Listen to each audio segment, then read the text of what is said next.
She was being a bit of a bitch to everyone. But here's the interesting thing. It's like, to your face, it's everything's cool. But if you notice, like, all the snarky remarks come in confessionals, which is like the stuff that happens behind your back.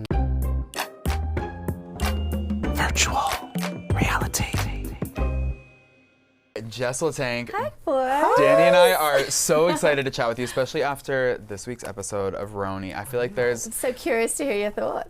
we have a lot of thoughts. We're more curious to hear your thoughts watching it back. How are you feeling right now? You've had a few days to ruminate, reflect. Well, actually, you've had a few months to really think about this. Yeah. I saw the episodes right before the reunion filmed. Okay. And let's just say it definitely was a bit of a surprise. Like, I had no inclination that any of this was brewing. And I think that, I don't know if it was like a spur of the moment thing or if this is something that, like, they deeply felt like from the get-go. So it was interesting. Well, because that's what I was really shocked watching it, because I'm like, you and Bryn, at the beginning of the season, you guys were doing a whole press, you were sitting on this couch together and everything, and I was like, oh, the girls. And then I'm like, oh, why is Bryn starting to take little digs at Jessel here and there? So that's what it kind of shocked me. Like, did you have moments of like, what's happening? Like, what are you doing? What are you trying to do here? Yeah, I think that, for Bryn, it's like maybe she feels so comfortable in our friendship, that she's like, oh, I can like tease like a little sister or whatever it may be. But it actually, like, the shit she was saying is not funny. And then, this kind of was like a moment where I was like, wow, did my back hurt your knife? Like, it was kind of, it got really like intense for me. Yeah, I mean, you said friendship in quotes. Yeah. After filming the season, after filming the reunion, how would you describe the state of your friendship with Bryn? I mean, I think, it's definitely broken. There's going to be a lot of work that has to be done to get, her trust back. And I think a lot of the girls feel that way. I think that she kind of, I don't know what she was thinking. She went into the season maybe feeling like she was God and playing God in a way, and it just didn't resonate. That it seems like a lot of people. I remember when a lot of your co-stars were saying Bryn was butting up with you because everyone's like, okay, Jessel's the best time ever, and like she was trying to like have fun with you, and then I was kind of like, well, why is she turning on her? But it seems like it wasn't just against you. You're saying that she kind of went in with a motive to try to take everybody down. I think that unintentionally she was just like, being a bit like. She was being a bit of a bitch to everyone. But here's the interesting thing. It's like, to your face, it's everything's cool. But if you notice, like, all the snarky remarks come in confessionals, which is like the stuff that happens behind your back, Right. So to me, it just was like very two-faced the way that she was navigating. And I don't like that. And I'm not cool with it. Is there anything in particular that was said in a confessional or a scene that you weren't involved in that stung in particular? I mean, I think that this past episode, like, it was like a pile-on and like a laundry list of like, how do we take Jessel down? And, to me, nothing made sense. Right. Like, if you're going to pick apart like the fact that I have a photographer at my kid's birthday, when you don't even have kids, it doesn't make sense to me. And also, I think it was even Rebecca Minkoff in her confessional. I think every person on the cast likes photos. Yes. Yeah, clearly.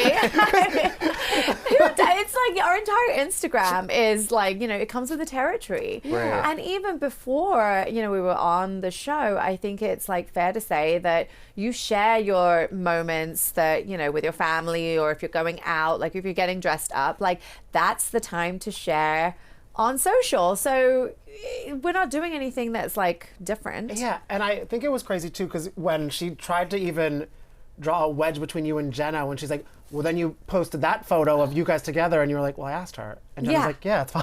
Yeah, Jenna, I mean, I really did ask her. And by the way, my party was so fun, and everyone looked amazing. Yeah. And I was like, I just, when I see friends dress up and they look good, I don't bring them down. I'm not like, oh my God, like, what does she do? Like, you want to uplift that person. And let's capture the moment with a professional photographer.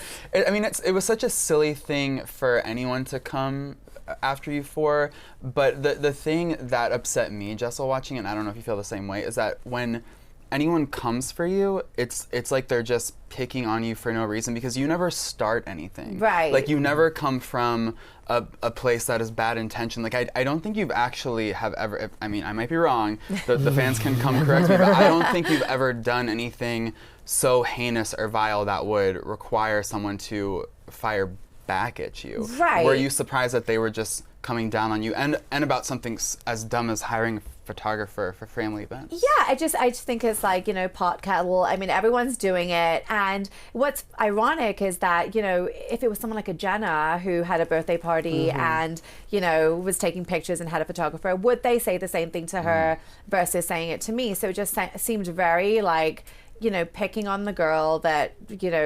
is just having fun. Like, it doesn't make sense. Right. And how did it make you feel? Because you were just having fun with your photographer, glam to the gods, and Bryn and Erin were kind of saying they are like, oh, we're finally having fun again, when they're just sitting on the chair with side talking about you.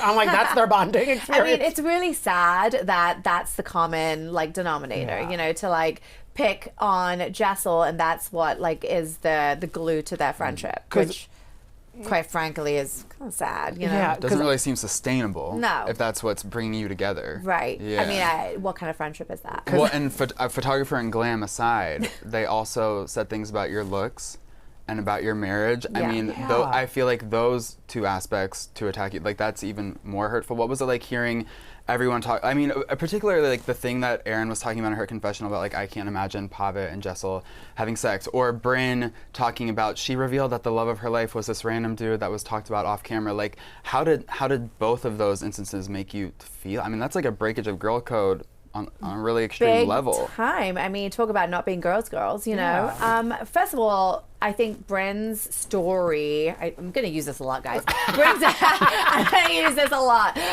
Bryn's story about the love of my life, that was a complete distortion of a story. So what that actually was we were talking about the craziest hookups we've ever had. And there was no mention of love of my life. Like, that wasn't even in the conversation. I would have said my husband is, because that's the guy I married. Yeah. And like, also, what a stupid game. Like, let's go around in a circle and talk about who the... Why would I not say it was my husband? Like, that is the dumbest thing. I was kind of wondering, I'm like, wow, I would have been Ubah falling asleep if everyone went around the table. Who do you love the most? Now, best hookup, I would have pulled my chair over to you. I mean, it was a fun, innocent conversation that we were having on vacation last year about what was the craziest hookup. And so I told this story, and, she distorted my entire story and twisted and manipulated it, and in a way that was actually very damaging to my marriage. And I have to say, watching that back, I had no clue that was even discussed. So I'm sitting on the couch with Pavitt, of all people, and my jaw is on the floor because I'm just like, wait, that never happened. So now it's my word against Bryn's, and she's sitting there like, in her confessional, like, oh my God, like this guy, and makes up this whole story. And I'm just like, it didn't go down that way. It literally did not happen. Okay, well, that makes a lot more sense, for how the story time was going on, because you weren't just going around talking about your husbands. But But what about the Erin part of it? I thought that was like that felt so icky to me. And especially when she's like, well, you all picture me and Abe. I'm like, Babe, you're not like Jasmine Tookes and her hot Brazilian. Like, they're, Wait, I love that was your reference, because I'm obsessed with Jasmine Tookes. Babe. She is now, so beautiful. those I would imagine having. I want to All imagine time. them all day, Yes. every day. Love you, Jasmine, if you're watching this. But it's like, I think she thinks that this like hot, fiery, like Hollywood couple, when, listen, I love Abe. Like, I don't want to picture you naked having, boning him. Like, that's not something I think about on a daily basis. By the way, I don't think anyone does. Creepy, if you do. even though she shows and tells. You're right. like, oh, we're not picturing it. You showed us. She's actually kind of pushing that. She's like, will you please imagine this? Yes, will you please? This is my husband's. Guys, please take a screenshot. Use it tonight in your bedrooms. Oh, come on.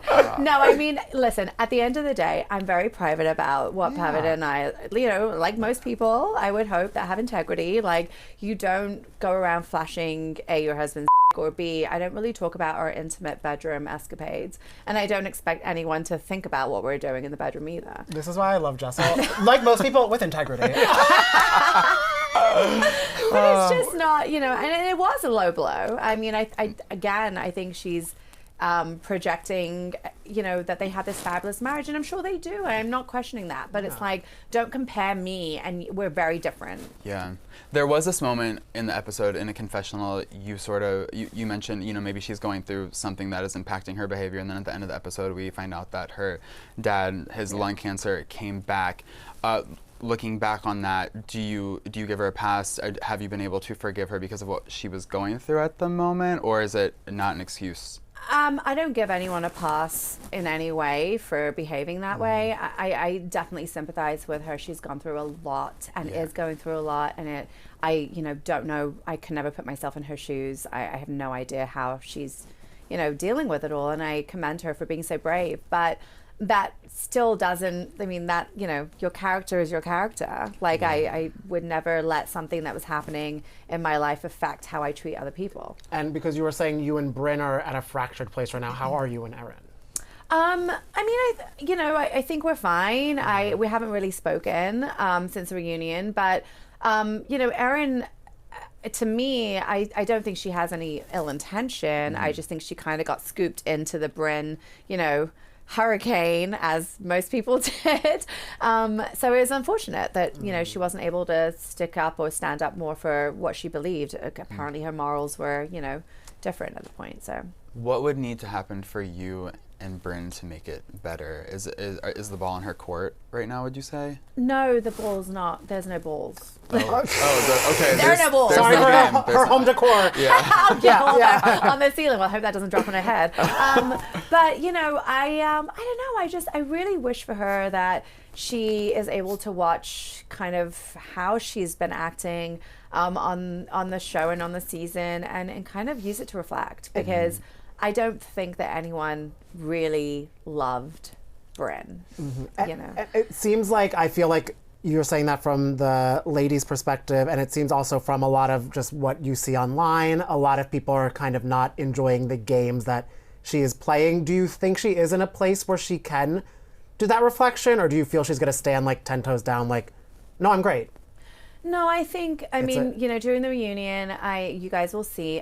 By the way, we haven't even gone into, it gets so much worse. So much worse. It seems that way. We're at the sort of the beginning of when starts to go like south, and so I would love to hear your opinion in a couple of weeks when you actually see everything go down. But, I would hope that she's able to, I just think that she needs to kind of get some, some help. And I know you're saying that because even I think it was at the Hey You Fan Fest, you were like, this is the trip where people had to like leave early. We had to call it a wrap. So it's gonna get, because it already seems like the teaser for next week's episode seems it's really intense between her and Ubah. Is that just scratching the surface of that? Yeah, it really is. It's scratching the surface of that. I think that, she likes to poke at people, and it's, yeah, okay, fine, like once or twice, like cool, we're having like dinner, we're having drinks, like maybe you tease someone here and there, but she really, really, she rubbed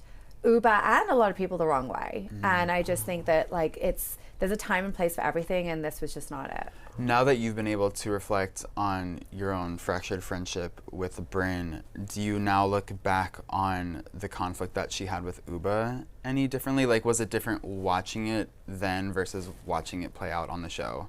No, living it and watching it was exactly, I gotta tell you, okay. it was really like intense. And, like I have to say that I think both parties could have handled things differently, and I know that Ubah certainly has taken she's taken a lot of ownership of things that she said, and I know Bryn did too, but it got to a point where like I don't know, it kind of feels like irreparable at this point. Gosh. And obviously because you can't give anything away about the reunion, but even I just want to know, for you going into the reunion, how are you feeling? Because like obviously with you, there is so much tension between so many of the ladies, but that being such a severe one, like how were you mentally preparing her for being like the worst of the worst, like a full-on disaster? Yeah, I really did. I thought it was going to be like Hiroshima. I think that we were very adult about it. Like I think everyone was expressing their true feelings, and whether or not resolution was found, I don't know. I'll leave that for you guys to decide. But it wasn't volcanic in the way that like people were being irrational. Like I think that we were all talking things through like adults. So that was great. Yeah, I feel like the Housewives experience is so singular in that you live it, you wait a little bit, then you rewatch it back, then you have to do reunion, then you have to do press. What was like the mental space you were in between shooting the season and then doing that beginning press run with Bryn? Did you feel okay in the relationship and the friendship at that point? I hadn't seen the episodes So you felt okay. at that point. Yeah, so like, you know, when we were doing press and when we were sitting here on the couch, like obviously there was a little bit of there was a lot of tension within the group, but nothing that I would personally be like, you know, she attacked me. It was more like me kind of, you know, being loyal to Ubah and sort of knowing that the conflict with them was like not okay. And so that I was like going through press and it was fine. Like I wasn't, you know, Bryn and I were okay. We were in a decent place, but I think after seeing how she turned on me for no reason, like it just, I don't know how I can ever trust her again. It's so funny too, because one of the comments on our YouTube of yours interview was like, their body language makes me feel like there's tension. And I didn't even pick up on that. I was like, what are they? Yeah. I know, and I was like, what are they talking about? They were so silly and fun. They really do. And now I'm like, oh, I guess that was the underlying, like you guys maybe didn't even realize the tension was there. Yeah, and it's just, you know, sometimes she's a wild card. Like you don't really know what's going to happen and what she's going to say. And it's just, I mean, case in point, this episode was like, you know, very tough for me. But I think that I'm just always very cautious because I don't know. I do know what she's capable of. So carbon monoxide. Yeah. And how are you and Papa? Because you said obviously watching the story about the love of your life, etc., wasn't easy, but you made it okay. Things are doing like we're okay. Yeah, of course. I mean, look, you know, I never have to. I never want to be questioned by Papa. I think that's like the bottom line. And the fact that like he was silent throughout that whole episode, and I kept turning to him, like seeing. I mean, it was really tough, and you know, I don't ever want to like justify my actions or have to explain myself. Yeah. And in that moment, I turned to him and I was like, this is not like what went down. Like this is completely a distortion of like of what was supposed to be a very lighthearted conversation between a group of girls. Like there was no, like I don't think someone else is the love of my life. Like I would have married that guy. And it's interesting too because they were saying, they kept on talking about Pavitt, but then also at the same time they were like, he can't get involved in all of our business and stuff like that. I am curious your opinion because Abe did his own little press tour recently. Oh, he did? Yes. What are your thoughts on that? I mean, good for him. You know, they have mescaline, so I guess that's. But you know what? Like, I love Abe, and I think that you are on a national television show, and if that's kind of, you know, what you want to do, then good for you. I don't think Pavitt's, and this is not to say he's thirsty, but I don't think Pavitt would go on his own press tour necessarily. Like, you know, and if he gets big enough and that's what people want to see, then great. You know, I support it 100%. Yeah. I mean, we love Pavitt. Yeah, we love Pavitt. Yeah. You know? But people, you know, if I was going to do press, I think Pavitt would do it with me. Like that's how we would navigate that. I think he would do it by himself. Switching gears a little bit, we didn't really get to talk about it, but when they were talking about your looks and how you have a new face, and I... Do you think I texted Danny, I was like, what are they talking about? She has a new face. What was your reaction to that? A new face, new teeth, etc. I'm like, well, I don't really see that big of it other than the haircut. The haircut, a little, yeah. I mean, I did get veneers. And they look great. And Thank you. You know, I didn't even realize you had veneers until it was just pointed out to me. Thank you. My dentist is amazing. Beautiful. Dr. Victoria Weitzman. She's the best. Yeah. She does every celebrity. Ooh. But no, I mean, there's actually a very like funny story. When I was a kid, I was running by a swimming pool on vacation, and I slipped and I slammed my mouth on the concrete, and so I actually had to get cosmetic resurfacing or reconstruction, whatever. It just so happens that when you watch yourself on television, you notice, I mean, I noticed it so much more. So I was like, you know what, I'm going to just like tweak a couple of things. Also, like, who doesn't get Botox? Who doesn't get a little like filler here and there? Like this is the Real Housewives. The season 1 to season 2, there's been really drastic changes across the franchises. You are not one of those people. No, and I don't think I ever would be. I think I've gotten Botox since I was 26. Like, oh, that's so smart. I wish I started earlier. Right? Like, it is a game changer. I'm not a gatekeeper, and I'm certainly not the type of person to be like doing all these procedures and not talking about it. So I talk about it on my social. You know, I don't want people to ever feel like I'm doing things behind, like, you know, I mean, we're on television. I get it comes with the territory. And also, speaking of your socials, he showed me your comment today that made me literally spit out my coffee. The when you said, sorry, I'm not walking around he spit out his coffee. He shrieked out loud. He thought it was I almost it was fell so out of funny. my chair. And Guys, you know, it's like when you reflect on things that you should have said. Yes. And I was like, God damn it, I should have said that in the moment. Like, I got my opportunity because I was like, this is my ultimate clapback. But like, who the cares? Like, I'm so sorry that you don't want to, you know, wear hair and makeup to your birthday and that you're drunk and that you want to like do it on the fly. Like, that's cool, but like, that's not my vibe. Also, like, they should be so happy that, I guess, according to them, anytime they hang out with you, there's a professional photographer there, and like it gives them an excuse to look good. Like, you know what? I feel like that's a benefit. Erin used the professional picture that was taken at the kid's birthday for her year roundup. So, so Erin, where's the credit? Yeah, and also, I want to know Webster's definition of a spray tan because I would file that under glam. Yes, exactly. Because I'm like, so you don't use glam, but you're leaving a party early to get a spray tan. But the thing is the events that they were calling out, it was really funny because it's not like I walk around with an entourage of videographers and photographers, and it's literally, it was my kids' 3rd birthday party. And by the way, I've thrown them a massive birthday party since they've been born because I don't ever want to like look back on those moments and not have, you know. Right. I'm celebrating my children, and it wasn't like I was asking them to post or it was this big social play. Like, those pictures were used as like my recap for my kid's birthday. So also, like, if you can do. Right. Exactly. And I feel like a lot of the fans agree. What has been your reaction to the fan feedback from all this drama and this past episode? I feel like everyone's on Team Jessel. Well, duh. Hashtag Jessel all the way. No, I mean, everyone's been really supportive. I think that, you know, at the end of the day, we saw season 1 or 14 or however you want, where was it, 14. You see that it doesn't like work. Yeah. Like, it's just the formula's not working. There's too many tank tops out there that are ready to back you up. Like, 2 of them are right here. Yes. Yeah. But I am very thankful for the support, and I think that, you know, if you're a rational person, like, you kind of, and if you have kids, like, or you just, you know, want to look good. Right.